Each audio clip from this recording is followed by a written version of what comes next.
Hello दोस्तों, नमस्कार। मेरे चैनल में आप सभी का स्वागत है। तो दोस्तों, कभी सोचा है कि एक छोटा-सा फैसला पूरी ज़िंदगी बदल सकता है? देखिए दोस्तों, यही चल रहा है अब ईरान और इज़राइल के बीच।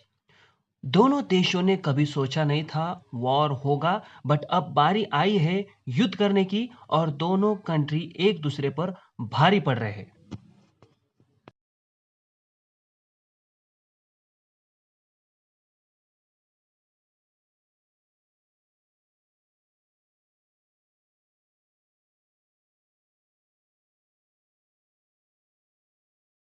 अब बात करते हैं ईरान, इज़राइल और अमेरिका वॉर चल रहा है। ईरान ने कहा है कि जो अमेरिका बेस पर वो लगातार हमला कर रहा है, प्रिंस एयर बेस पर हमला कर रहा है, रिफ्यूलिंग एयरक्राफ्ट जो है ईरान ने तबाह कर दिए हैं। और दोस्तों, इन हमलों के बीच जो भी यूएस बेस थे वो तबाह कर दिए हैं। उसमें देखिए कुवैत, कतार, बहरीन और सऊदी अरब, यूएई, वहां सब जगह पर अमेरिकी सैनिक छिपे हुए हैं। देखिए दोस्तों, ईरान भी अलर्ट मोड पर है। उन्होंने उन होटल्स को अपना निशाना बनाया है जहाँ ये जो सैनिक छिपे हुए हैं। कुवैत एयरपोर्ट की ये फ़ोटो है। तो देखिए इन तस्वीरों में ईरान ने कैसा हमला किया है, जो कि इंटरनल एयरपोर्ट मतलब इंटरनेशनल एयरपोर्ट तक नहीं छोड़ा है इन लोगों ने। फ्यूल डिपो इन्होंने तबाह कर दिया है।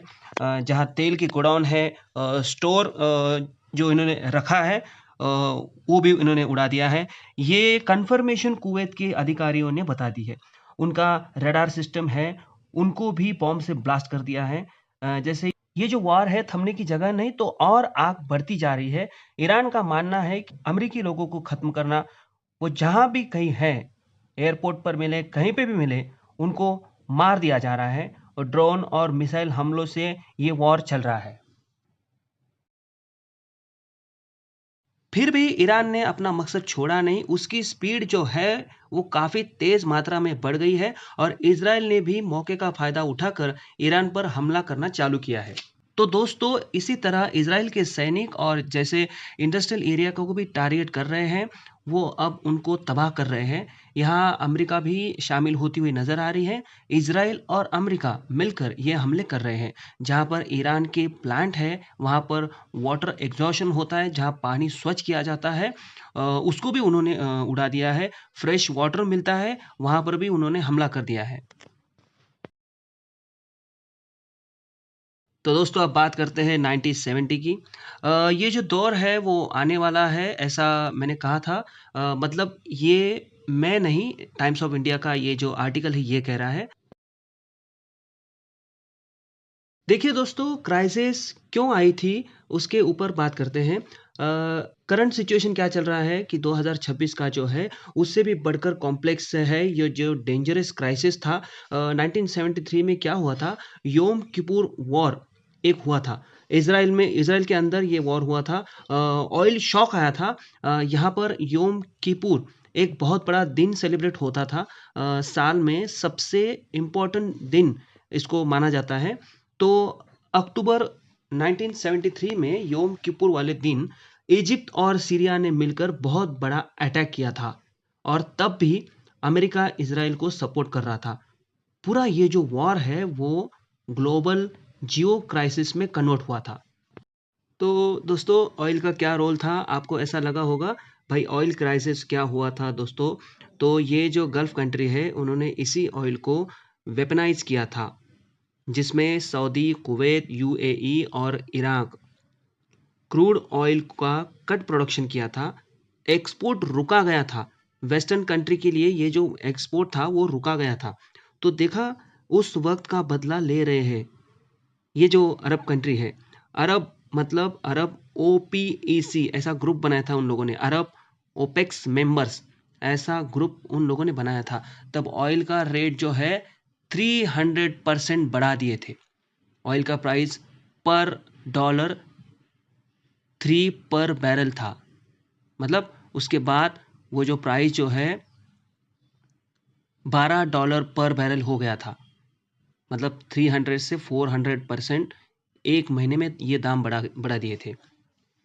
पॉलिटिकली पर बैरल इन्होंने ये मैनिपुलेट कर दिया था कि इसलिए उन्होंने उनकी गवर्नमेंट ने ऐसा किया था कि ये जो सिचुएशन चल रहा है उसको टैकल कैसे किया जाए।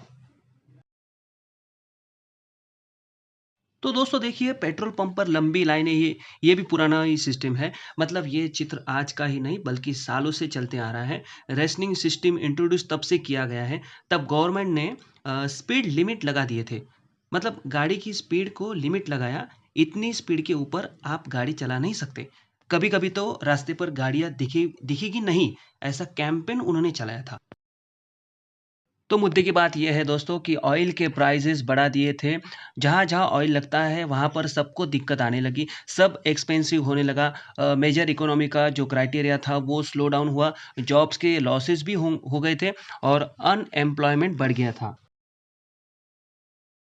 तो दोस्तों देखिए कि ये जो मैं बात अभी बता रहा हूँ, 3500 के करीब ट्रूप यूएस के ईरान में दाखिल हो गए हैं। अब ये जो पैरा ट्रूप्स है, ये एयरबॉर्न डिवीजन है, स्पेशल फोर्स वाले हैं। और सबसे सनसनाती खबर ये है कि डोनाल्ड ट्रंप के अधिकारी, बड़े-बड़े ऑफिसर्स हैं, वो रिज़ाइन कर दे रहे हैं। और ये ट्रंप है, उसको इतना बड़ा क्या टैंट्रम है पता नहीं, बड़ा ही एटीट्यूड वाला ये बंदा है, जो अपने ईगो को, देश को दाँव पर लगा रहा है, अपने ईगो के लिए देश को दाँव पर लगा रहा है। ट्रंप के खिलाफ 8 करोड़ लोग सड़क पर आए हैं। ये सब ट्रंप की पॉलिसीज़ के कारण। Millions peoples no kings protest in US, Europe over Iran. ये जो एनडीटीवी वर्ल्ड का जो आप आर्टिकल देख रहे हैं। दोस्तों देखिए, किसकी होगी हार, किसकी होगी जीत, अब हमें ये देखना है और ये सिलसिला ऐसे ही जारी रहेगा। मैं आपको ऐसे ही ताज़ा-ताज़ा खबरें देते रहूँगा। हमारे वर्ल्ड में, हमारे देश में क्या हो रहा है, क्या नहीं हो रहा है, ये सब मैं चीज़ें आपको बताते रहूँगा। बस मेरे इस चैनल को आप एक सब्सक्राइब कर दीजिए, जैसे कि आपको नोटिफ़िकेशन मिलता जाए और मैं नए-नए वीडियो आपको ऐसे ही दिखाते जाऊँगा। Thank you so much.